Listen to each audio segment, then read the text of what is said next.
ഒറ്റപ്പാലം താലൂക്ക് ഗണേശ സേവാ സമിതിയുടെ ആഭിമുഖ്യത്തിൽ സെപ്റ്റംബർ 15, 16, 17 തീയതികളിൽ നടക്കുന്ന ഗണേശോത്സവം 2026 സ്വാഗത സംഘ രൂപീകരണ യോഗം സുരേഷ് മാസ്റ്റർ ഉദ്ഘാടനം ചെയ്തു.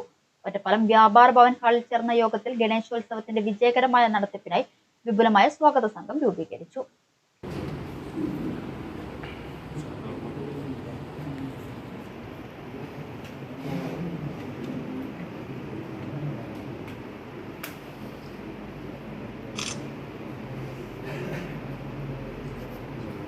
അഡ്വക്കേറ്റ് അശോക് കൃഷ്ണൻ അധ്യക്ഷനായി. Secretary P Aravindan, coordinator K P Santhosh, P Manikandan, T V Vijayaraghavan, P Sajith എന്നിവർ സംസാരിച്ചു. K B Sasikumar, Mohandas Panamanna, Sreedharan K എന്നിവരെ രക്ഷാധികാരികളായും മുനിസിപ്പൽ കൗൺസിലർ ജയശങ്കർ സ്വാഗത സംഘം ചെയർമാനായും തെരഞ്ഞെടുത്തു. മായ ടീച്ചർ, ബൈജു മണ്ണൂർ, ശബരി കല്ലൂർ, മോഹൻദാസ് മുളഞ്ഞൂർ, പ്രകാശൻ മങ്കര എന്നിവരെ വൈസ് ചെയർമാൻമാരായും സജിത്ത് പനമണ്ണ ജനറൽ സെക്രട്ടറിയായും തെരഞ്ഞെടുക്കപ്പെട്ടു. അഭിലാഷ് വേങ്ങശ്ശേരി, ബാബു തോട്ടക്കര, സുജിത് അകത്തറ, അനിത പാലപ്പുറം, വിശ്വൻ പത്തംകുളം എന്നിവർ ജോയിന്റ് സെക്രട്ടറിമാരായും വിജയരാഘവൻ ട്രഷററായും അനിൽ പള്ളത്ത് മീഡിയ സെൽ കൺവീനറായും തെരഞ്ഞെടുക്കപ്പെട്ടു.